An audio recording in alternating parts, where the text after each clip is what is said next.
All right. We've had a few presentations looking forward. As you've all learned, there is no break right now. We're going to move right into our Ask the Expert panel discussion. I'd like to invite up our experts. And if you haven't been told before that you're on the panel, then I guess you're not an expert. We'll have to ask you to just sit and listen. So please come up and take a seat on the stage. Larry Schofield, Buzz Powell, Tracy Novacek, Tim Harwood, and Jason Dietz. And while they're coming up here, just a little bit of background information on what we have until the break. I think we'll have a little more than 45 minutes. So this distinguished panel has been assembled to answer all of your questions that are left.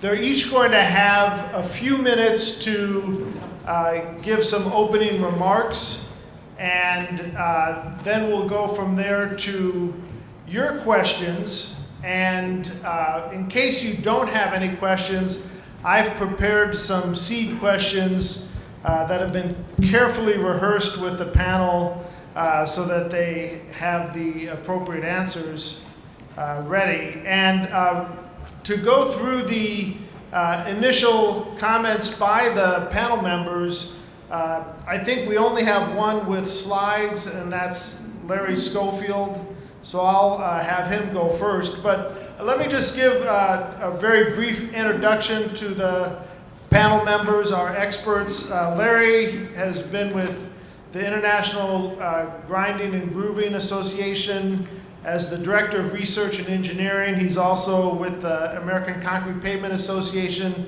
as the Director of Pavement Innovation. Buzz Powell, you all know, he's the NCAT Associate Director and Auburn Research Professor and eminent retiree, as we just learned this morning. Tracy is the Assistant State Highway Engineer for the Kentucky Transportation Cabinet and a strong advocate for pavement preservation. Tim, of course, you all know Tim Harwood as well. He's the Southern Contracting Division leader for Vance Brothers, very active as the past president of the Foundation for Pavement Preservation, active in ISSA, and instrumental in the construction and plans for the test sections at Min Road and NCAT. And finally, Jason Dietz from FHWA, who you just heard from this morning. So let's start with the brief presentations with Larry.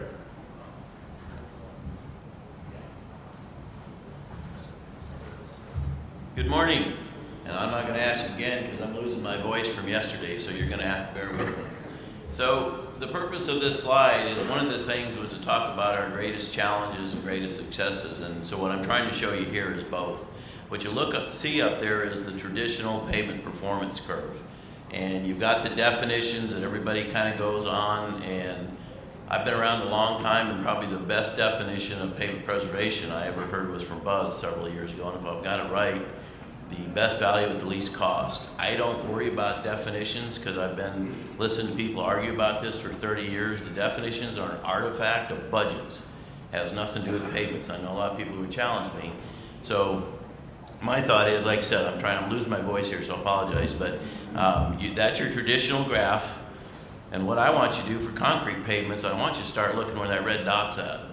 Part of pavement preservation and concrete pavements is in the beginning, and I'm going to get to the next slide to show you that. And the reason I show you that, if you saw my presentation, the oldest concrete pavement, the second one ever built, is still around. It's 130 years old.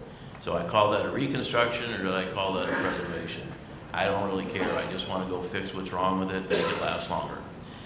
So if you look at well-designed and well-constructed concrete pavements, that's their performance curve and roughness. Some of the downward slope deterioration curve is an artifact of composite statistics, and I don't advocate measuring them that way. What I like is what was promoted into pavement management in the very beginning by Haas and Hudson in the late 1970s. And I think that you're hearing that today in all these presentations, the importance of pavement management and preservation. They're linked together. And that means you got to worry about your design. If it's only lasting 10 years and I'll be lasting 15 years, we shouldn't be looking for ways as hard to extend it as we do to make it last that long to begin with. Same way with materials and specifications, construction, all that stuff. Preservation is only one part of that link. In the Haas and Hudson, they call it a closed loop system. My kids watch Lion King too much, so I call it the circle of life. But that's it for me. Thank you. I didn't lose my voice yet.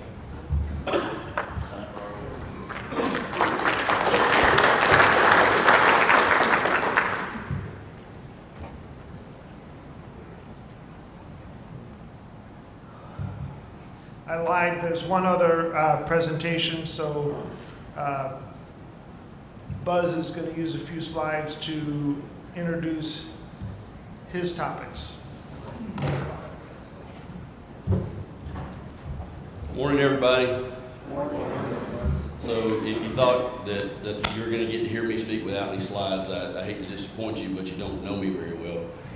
I've just got a few, and really where I'm going with this is, I guess start out, I am retiring on December the 1st, and there's been two pinnacle events, I think, in my professional career, and one of them was the construction of the NCAP pavement test track, without dying, because it was a very challenging experience. And then the second thing was the development and the construction, and then the perpetuation of our pavement preservation research program. And I made just lifelong friends throughout that process that I'll always be grateful for. What I wanted to say in just a few minutes here in my opening remarks is one of the big things that I think the hot mix and warm mix asphalt pavement community learned from this experiment is how we need to be careful in using recycled materials, how we use RAP and how we use RAS in our pavements. So thin lays obviously are one of the tools in the toolbox for pavement preservation. Everybody knows that. But then asphalt pavement is very often what you're preserving with all the other tools. So this is really important from a basic point of view, but it's also important from a treatment point of view in terms of thin lays. Two of the probably three worst test sections in terms of pavement condition on Lee Road 159. One of those is a thin lay with 5% post-consumer shingles in it, and the other one is a thin lay with 50% fine fractionated RAP in it. I mean, both of those mixes were designed with volumetrics. That was back in the days before we were talking about balanced mix design. And so, one of the reasons why I'm on a personal crusade to promote balanced mix design so we can have healthier asphalt pavements, it's not just so that we can have better thin lays as a preservation tool, but the surface that we're preserving with all the other treatments needs to be healthier, right? So one of the things that people like Tracy have seen in their pavement management database is since the late 2000s, when the price of liquid asphalt essentially has quadrupled since the early 2000s, plus or minus. And in the late 2000s, say 2008, 2009, mixes just got stiff and dry. And those are the mixes that we're preserving with all the other treatments, but those are also mixes that we're using as thin lays. So we have to learn from this, and we did. So we went out in 2015 to US 280, and then in 2016 up in the Monroe test sections, and we put thin lays down there. And then later on 70th Street, those are much healthier thin lays that have proven to provide a much better service life. So we learned that lesson with the thin lays that contain shingles and then a really high percentage of RAP on Lee Road 159 without providing balanced performance. So now you see my motive in wanting to show you some slides. This is my newest grandson. So this is Gideon Duke Powell. He was born on July the 5th. And my daughter took these pictures just moments apart when he was unhappy and when he was happy. So for me, The unhappy picture is legacy volumetrics for mixed designs, and then the happy picture is balanced mixed design. So I wanted to give you something to take away from this presentation and something for you to think about. So my last slide is Travis Wadbeck in the room. Travis, are you here? Okay, so Travis and I did a workshop in Kentucky, I think it was, and he showed this slide and he used it as an illustration of how industry and agency need to work together to improve the quality of our roadway infrastructure. And he really piqued my curiosity with this because this is a real picture from, I don't know what year this thing was taken. So Travis, after you talked about this, I went and read about these guys. I don't know if you're familiar with the story behind them, but this guy on the left, his name is Charles Tripp. So he was born without arms. This guy became a skilled carpenter, calligrapher, and artist with only his feet. He was world famous. So this wasn't just these guys didn't just jump on this bicycle and take off, is the reason why I'm showing you this. He was married in his 70s for the first time, and he was best friends with this guy named Eli Bowen. So that's Eli Bowen on the right. He had a condition called phocomelia. It's a genetic disability where he didn't have fully developed legs, but he learned to walk on wooden blocks on his hands. So he developed just incredible core strength because of all this time he was spent walking around on his hands. And he was married and raised 4 healthy sons. So I'm showing you this because I want to illustrate, they didn't just jump on that bicycle and take off. You know, they worked extremely hard to build successful, healthy lives and careers, had a high level of skill, and then they got on this bicycle. This was a spontaneous event, right? They saw this bicycle somewhere, so they both jumped on it, and somebody snapped this picture. So this wasn't a staged picture. But they cooperated on this bicycle to ride it, but they worked extremely hard in their individual lives to make that possible.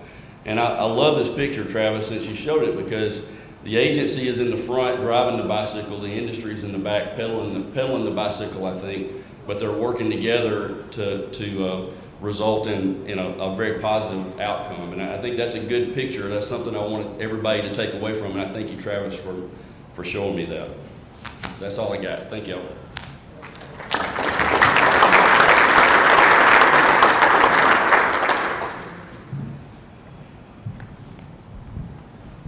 Thank you, Dr. Buzz. You took some of my material there, by the way. When we originally talked about this panel, and it was brought up that we should talk about the successes of industry and some of the challenges we face, you had 3 to 5 minutes to discuss it. Well, I sat down at breakfast the other day and started writing down my notes, and before long I realized I had about an hour's worth of material. So I had to trim that back, but I'd like to generalize it, and this conference is a perfect testament to that, is the overall broad acceptance of pavement preservation. For those of you old timers like myself that have been around for nearly 40 years in this business, started with small slurry trucks and worked through and dealt with politicians and agencies when they called our products politicians' paintbrushes, that are only used for election purposes. Well, we've come a long way from that. And we've done that for many different reasons. Innovation is one of those reasons. Not only with materials, but with the equipment that's out there today and the training of the personnel that install these treatments and the people that specify those treatments. So, it's went so well now, we talk about dedicated funding in pavement preservation.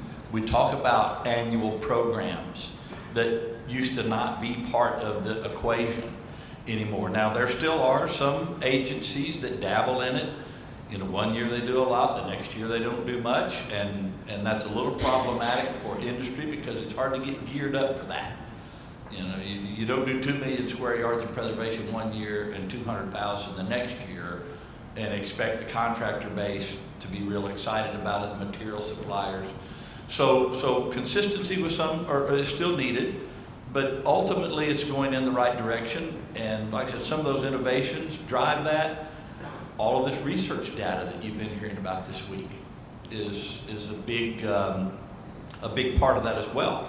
So the research is going fine, continuing to go fine. Lee Road 159, 280, and the stuff up north is doing really good, and that has spawned some things that no one would have ever thought would have happened. We've got pavement preservation training within the universities now.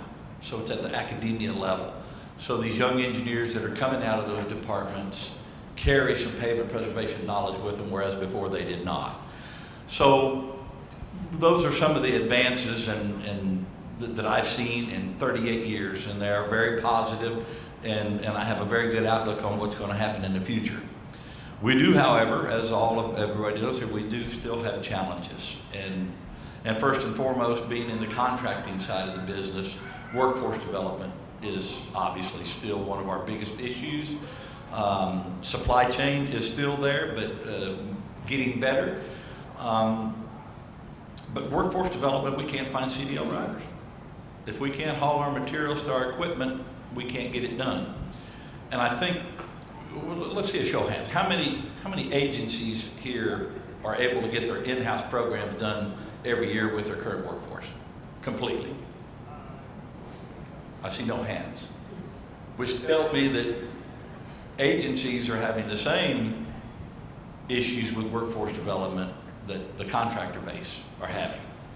So I made a point this morning talking at the table that it's interesting that some agencies have made or have considerations for that. A lot of carryover work and things like that. Other agencies don't.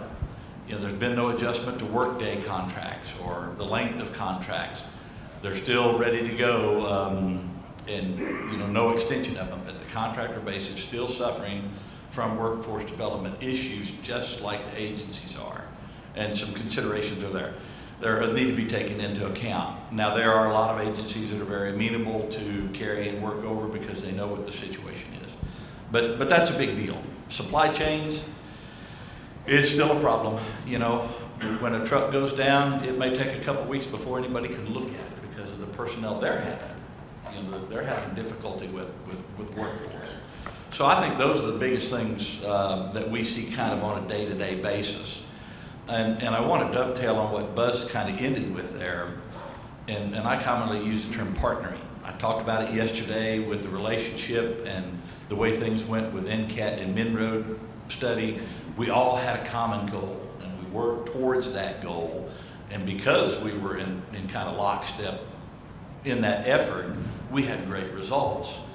I still see a reluctance from some agencies to have that partnering, you know, relationship with the industry community. And when I say partnering, I'm not talking in a contractual way. I'm talking about, you know, from the start of the design process and the site selection and specification updates and things of that nature. We can partner and make things better by doing that. And we see some of it, but personally I'd like to see more. So that's really what I have on successes and challenges, and I guess I'll pass it along to Tracy. Thank you. Well, good morning, everybody. I thought I'd start with just giving you just a little bit of information about Kentucky's program in case you're not familiar with it. KYTC, we're a transportation cabinet, the best in the nation because we're the only one. But we have about 64,000 lane miles to take care of, and about 10% of that system is interstates and parkways. Our parkways are our intra-state system, similar to interstates as far as geometry and costing. And then 40% of the system is rural secondary, which is managed out of a separate office. And then the remainder of that system, 50%, is what we call maintenance primary, or MP routes, and that's where a lot of our need sits in the state.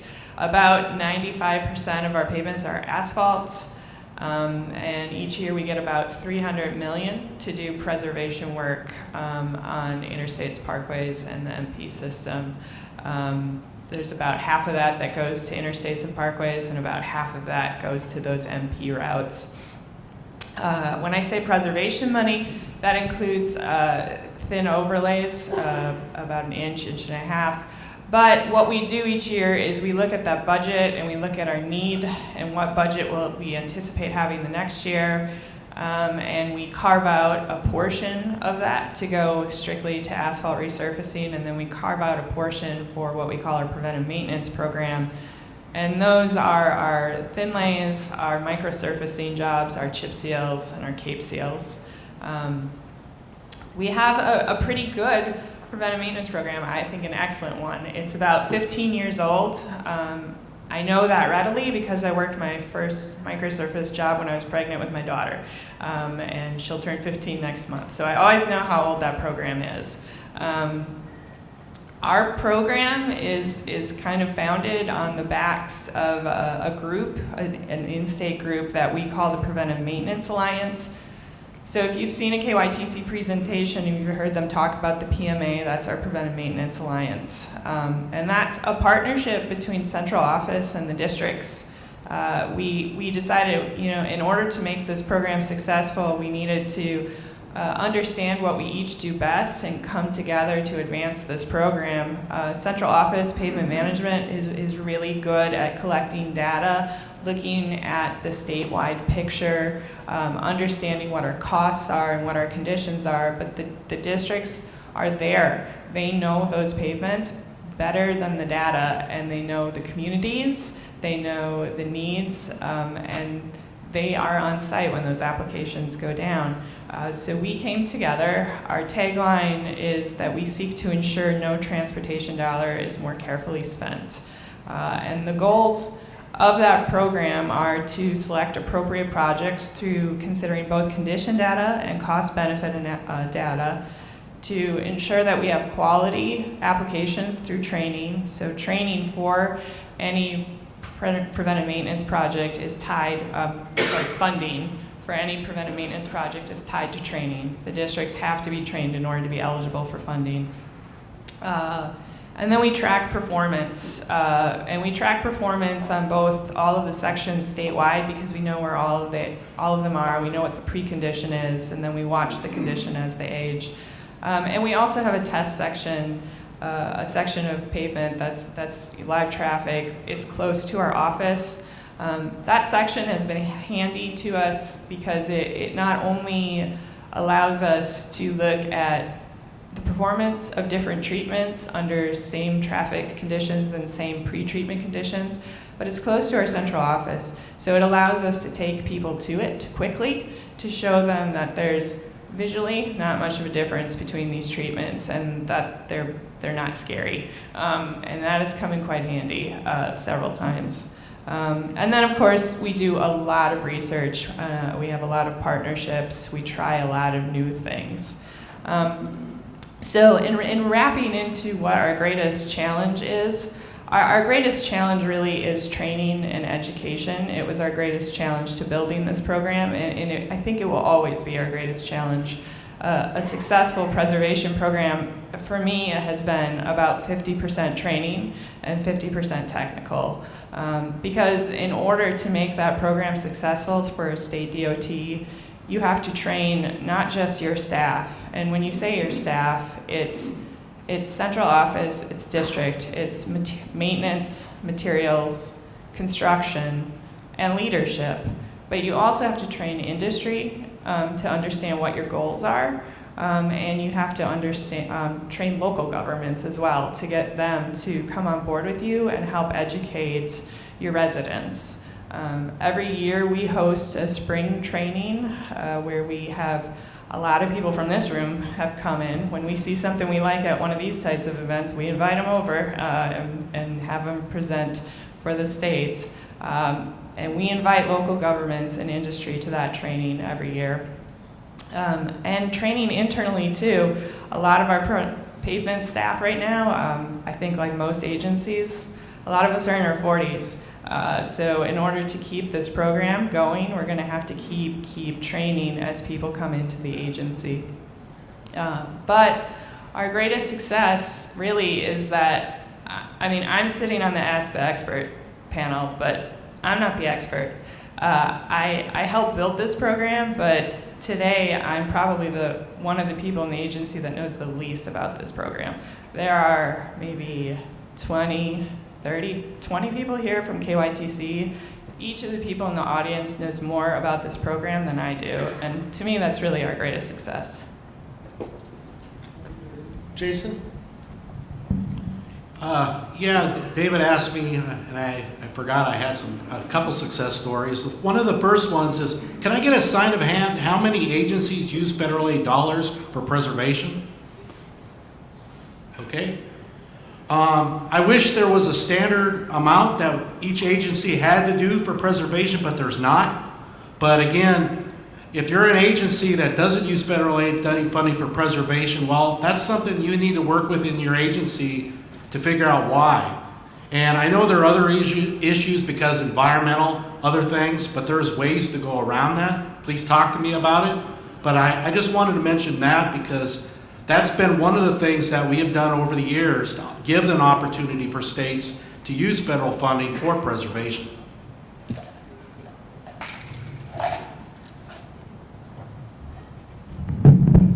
All right, this is titled Ask the Experts. So hopefully you're thinking of your questions for the experts. I'm just going to start off with one. So as you collect your thoughts, I'd like to hear from our experts about what they think the biggest unmet research or implementation need they face today from their perspective. And we'll just start left to right. Jason? Research or implementation? Well, I would have to say is going back to what Larry said earlier about pavement management. Looking at cyclic frequencies of how often these preservation treatments are being done. And currently I've been going around the country doing assessments for DOTs on their pavement management systems. And they got a lot of new people coming on board. And we need to find ways for improving that so these preservations are done on a cyclic basis. I think it's the biggest need is pushing out what we've learned, what Dr. Vargas there does with the performance curves that we are documenting so well from Lee Road 159 and US 280 and then County State 8 Highway 8 and US 169 up in Minnesota, and we're trying to push that out through webinars. You know, how to use those curves. And I started my career in pavement management, and we can kind of get bogged down in our decision trees and kind of automatic levers and everything. But what I like about the toolkit that she's developed is anybody can use it at any level of ownership or agency. And you can look at that data and see, you know, with this treatment, what has happened, and with this treatment, what has happened, or, you know, good, fair, good levels of pretreatment condition. That's an incredible resource. And we really, there's a big need to push that out and make more people aware of how they can use it in their practice. Thank you. Larry? Can I ask the audience a question first? I missed a lot of the meeting on the demo stuff, but I'm just real curious. How many people here this is your first meeting? If you could raise your hands. Thank you. Just curious, because we talked about workforce development, all those things, and one of the things I'm trying to adjust to is every time in any conference I'm going to, almost a quarter, a third of the audience is new people. And I assume they know more than they do because they're new. So that's nothing about what I'm going to talk about. My presentation, and I didn't do a very good job delivering the point, is concrete pavements historically have been preserved out at 20 or 30 years. That's why I said we got to worry about the start. What I think for a research need for concrete pavements, what we know very little about is the early years, the first 5 or 10 years. When should I be going in and doing something? We all talk about initial smoothness. How does it change in those first 2 years? I can show you when I go around and do presentations, I use a slide from 1944, and they documented morning and afternoon for the first 2 years. You'd be real hard pressed to find that reported anywhere in the current times. And this is when we have high-speed profilers. This would be trivial to do, but nobody does it. So one of the questions is, okay, how's it changing? If I can come in and grind it 5 or 10 years, concrete pavements, in my opinion, do not really fail in fatigue. Well-designed and well-built. Most of what you see that on the preservation side, my industry does, is construction defects. So if we can figure those out very quick, fix them, that pavement's going to last a lot longer. So for me, that's the biggest research need for concrete. I think for us, because we are starting to, I don't want to say starting, because we continue to push what we can do with these applications, and we're looking at how to do even more.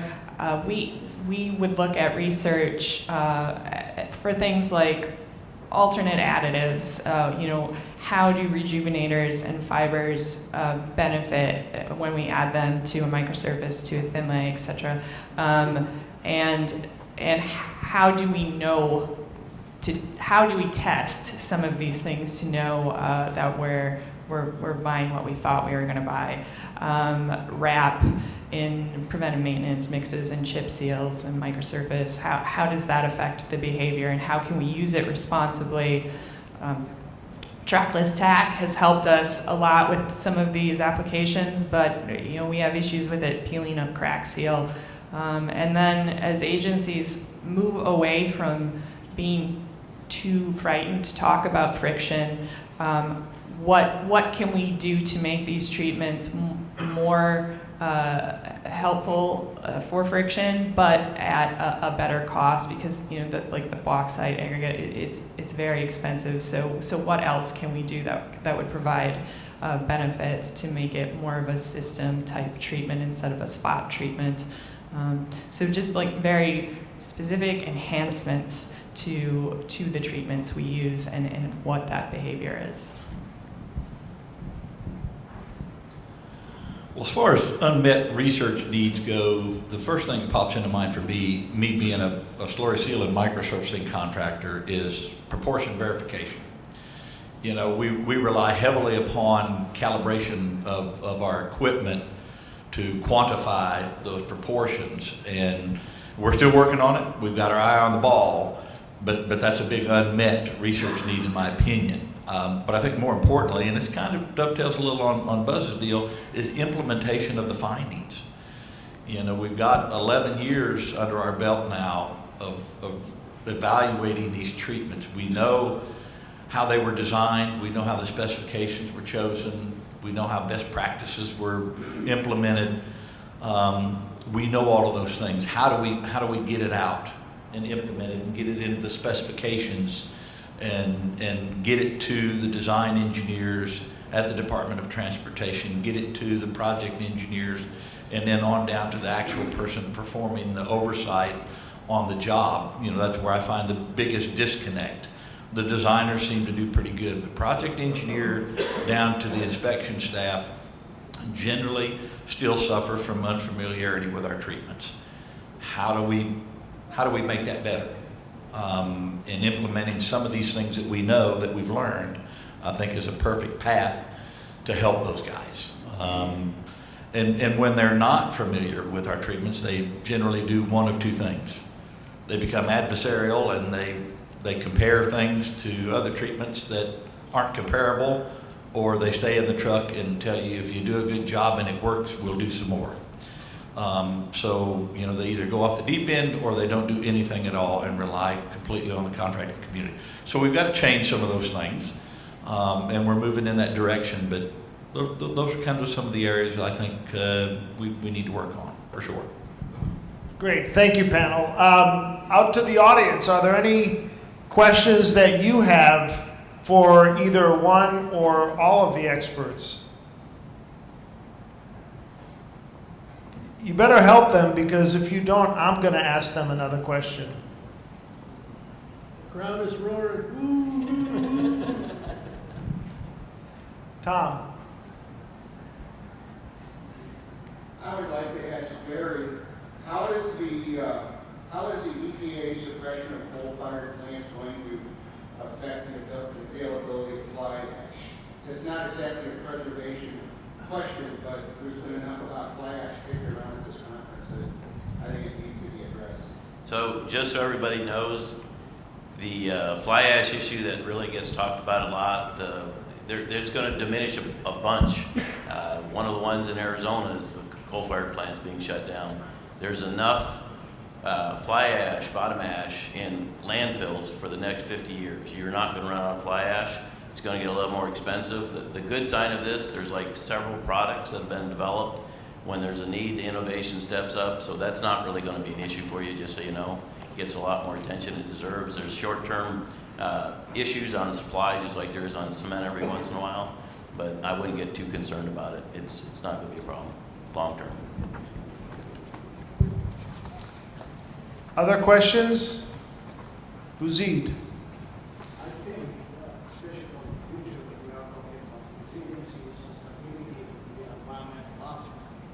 I think one essential step, essential effort we are working on, we need to work on, is making preservation involves national level. So here's some thought, because for me it is one essential thing that we need to do. And there is information about that that those who are capturing that in a comprehensive way those benefits and making information sure, disseminate, and be part, an active part in national dialogue about this thing. So Buzid's question was related to the observation that with resilience and sustainability being hot topic issues, and they're not going to go away, they're going to become increasingly important, and perhaps they're being under-addressed within the preservation industry. What can we do to get on the bandwagon to be at the leading edge of efforts in those areas? If I could paraphrase what... Thank you for translating my answer. I've spent a lot of time with Buzid. I've learned to interpret. Any panel members? I'll go first here. As far as the sustainability goes, all of these preservation treatments really kind of shine. They stand out as being very sustainable. Not a lot of consumption of energy to produce and install our products. We're using cold installations, limited use of natural resources, and kind of the big thing that's going on right now across the country, and it's from every region of the country that we hear, is the use of RAP in these pavement preservation treatments. Some at a certain percentage, maybe 70-20, maybe 50-50, but some places are doing 100% RAP, chip seals and slurry seals and microsurfacings. So there's a lot of people looking at that right now. There's a lot of folks that are developing those designs and practices, and I think that's going to help in our already good sustainability position as far as industry goes and preservation treatments. Yeah, and I'll just say, when we built our program, we had to fight it into existence, and it had to be built in a language based on dollars and fiscal responsibility. So that's the language that we're used to talking in, because it's the one that helped us found the program. But our program is now more or less standard operating procedure. So we can start transitioning, and we do, to talking about condition and sustainability. I mentioned that we are starting to look a lot more at RAP and how it impacts the performance and how to responsibly use it in some of these chip seals and microsurface thin lays. And as far as resiliency goes, so when I talk about resiliency, there are different ways to consider it, but for Kentucky, one of the impacts will be wetter years and more heavy rains, and a consequence of that is needing more friction in our pavements to help maintain safety during those types of events. So I do talk about friction when it comes to resiliency, and we will be looking at what these treatments provide in that as well. So on the concrete side, probably people were wondering what Dan King's presentation was about on the permeable or performance engineered mixes.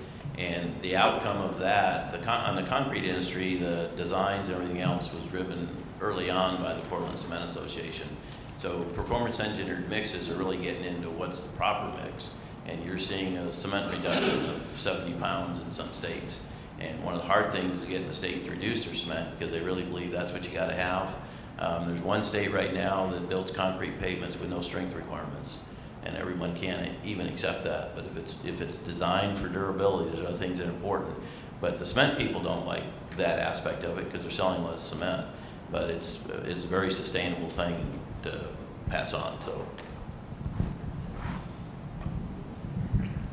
So to echo some of the comments, Tracy's comments about friction, super important, and I feel really good about our ability to wrap our arms around that now and to evaluate different materials and different alternatives and to predict, long term what friction is going to be, and that's super important. Resilience really, in a lot of this stuff, kind of goes back to quality, so to be able to survive extreme events and recover quickly from extreme events, to survive extreme events, we need the best possible quality, and so that just goes back to upping our game on the agency side for having the right specifications and enforcing the right specifications, and then for industry to step up and provide the best possible product within competitively bid projects with those specifications. And so, it's kind of a loop, but it all goes back to, I think, the data, and that's one of the things I really love about the experiments that we've done, the mutual experiments that we've done, is it's all data driven. It's not about comparing treatments or trying to say, treatment A is better than treatment B. It's about, as a standalone treatment, what does the data tell us these treatments can do when construction quality is really good? And good construction quality is really an essential component of resilience.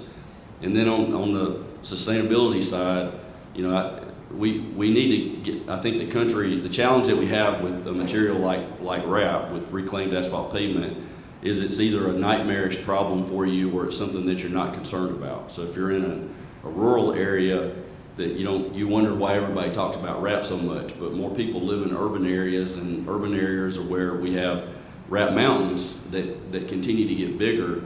So I kind of dream of a time when we look at RAP mountains like we do quarries, and we're harvesting the valuable material out of those RAP mountains, using some of it for 100% RAP coal recycle mix, without a burner for incredible sustainability, fractionating it and using the fractions for coarse fractionated chip seals, fine fractionated microsurface, blending that back into hot mix asphalt for thin lays at the right proportioning with balanced mix design practices that are going to provide us with meet our performance expectations, because when all these products perform well, that's when we have the right level of resilience from them so that we can survive extreme events. And mine is communication. I get a lot of calls, and I think a lot of things that we talk about, resiliency, we talk about durability, we need to be able to communicate better. Even that comes from the city council to whatever. We need to communicate that these preservation treatments are working. We need to show our graphs, we need to show our data, we need to show what preservation treatments we are doing. We need to communicate that better, and last week in our technical feedback group, I provided a little communication presentation, but it's on PPRA's website. If you go to resources, you go into that, go to communications. They have provided a lot of useful tools that agencies could use for communications. And I think that is one thing that we just need to do better at, to spread the word, and that's my comments. Thank you.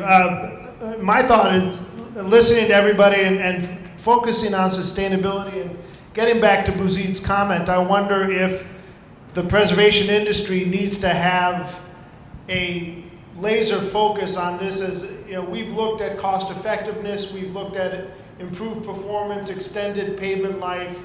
We've emphasized all of those benefits of preservation. Is it time to start emphasizing sustainability and resilience as another major benefit of preservation, from the concrete industry to the asphalt industry, just across the board?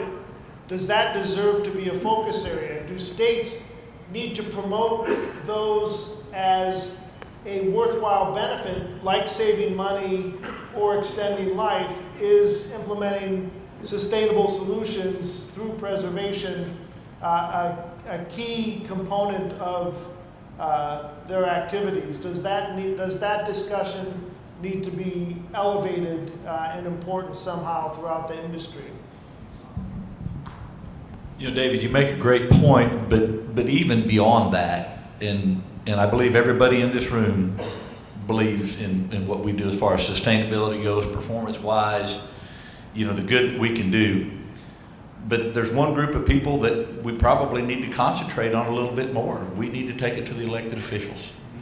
Ultimately, you can employ best practices and sound engineering principles and things of that nature, but if the elected officials do not fund your programs, it's all for naught. So not only do we need to self-educate amongst this group here, we need to take this information to the elected officials so they know what's going on, where they can make good, prudent decisions as well. Thanks, Tim. Other comments, questions from the audience? Yes, sir, Greg. Hey, so like Trey talked about when we started out, one of our biggest helps was from FHWA. We got some money to do a research project and sort of help us kick off some of the stuff. So some of the other agencies are still trying to do that. That federal funding would be great, but it's really hard to figure that out. We're looking at friction and sustainability. I know there are federal dollars out there, but it's not like super obvious how to get it. So are there like workshops or like a list of kind of teach us how to trick you out of that money, or like how can we more easily get that money? Well, it seems like, okay, Tracy. Just let me add a little bit to that. So what Greg is mentioning is that test section that I talked about, where we put down different treatments close to our office to monitor their performance. We use federal dollars to build that. Yeah, yes, we use some federal dollars to build that. And that really helped jumpstart our program, because again, that was very data driven, and it helped us examine. I'm not going to say which one's better, because that's ridiculous. They all have their different benefits and applications. But what it really did was helped us have a spot that we could bring our staff to and our leadership to show them. And it's also close to the Capitol, so the legislators could go there too should they want to. That's where the true benefit was. But as we talk about, messaging sustainability and resiliency benefits for these treatments, pavement engineers we're fickle about what we want to message. We don't want to oversell anything, so we want to understand the behavior of wrap into the pavements and rejuvenators and those types of things. So, another test section, things like that, funding those types of efforts local would be great. Well, and as you know, building a test section and Ben's experience and Buzz's experience with their test sections, building a test section and then waiting for the results is not a short-term process. But fortunately, the question was, how do we squeeze more money out of the FHWA ROC? And fortunately, there's a lot of FHWA representatives in the room and at this conference, but we have Jason to speak for the FHWA on this panel. Squeezing the money out of the rock, that's a good one. And again, I get asked this question about every conference that we have, and every agency within every DOT, every state, they basically use their federal money, and it's dictated upon their discretion of how they use it. If you have an issue with it, please talk to the division office. If you're not getting anywhere with the division, please talk to me, and we can have a communication to talk about it. But a lot of those things, it goes on a variety of different reasons why they don't use it. But let's talk about it and find ways that we can use it, because there are dollars there. There's SPR dollars that oftentimes the planning folks like to take away, but those money are also available for different preservation type of things, other research activities. But be glad to talk to you about it. Any other questions? Yes. You guys are an all safety people and federal people, not really local agency. I get it because this committee is driven by the states and the systems over there. But you look at the system of the nation, 75-ish% is local, 25-ish is states. And it seems like, states got lots of money to do the chip seal, story seal, all these big sides. I think one thing that I'm not sure this is the right community to talk to be addressed with ways that when a state comes into an area, say some district or some region, they should be more sharing with their local, just little areas. Like, if I'm going to chip seal, I got to tell you 3-4 miles on one. No contractors are coming to give me a big deal at 3 miles, 4 miles. Maybe 15, 20, big deal. There's got to be a way, maybe the feds can push the states to let them, let the rules, let the cities and small communities say, hey, we're going into this area next year or 2 years to chip seals. Get on board with us. I think that's really lacking in this whole preservation thing. If you have a good research here, but it's not getting out to the locals. I mean, the states are so set in their ways, there's got to be ways to share. Hey, we're bringing a contractor in 2 years. Get on board with us. And I don't know if that's with this group or not, but that's really the big interest of preservation on the local side is our projects aren't big enough to get the benefit the state does. It'd be nice to see more partnering with the states and the locals in long-range planning. I don't know if this is the right committee for that, but it's something to put on the minds of everybody out there. For more context. No, that's a good question. And through Everyday Count 6, they did project bundling. And I do believe that was a way to get in those projects. But again, that goes back to the state agency and how they work with the locals. And from different states, it varies. Oftentimes, they have a local assistance program that the state DOTs have with the state. And how that works with the local agencies, I wish could be better. But I know on the federal perspective, we are trying to engage more on the local sides on different things, because oftentimes we get stuck on just looking at the interstate system and not spending our time, but we do keep that in mind. And as I came from the National Park Service, we did a lot of project bundling because we had parks in 3 or 4 different states and we were getting better quality, the pricing was better, and it just worked out easier for us. So hope that helps. Are there agencies that have had success in outreach to their locals? Any state agencies that have bundled and made their contractors available to the locals and provided training to them? Anyone with a success story?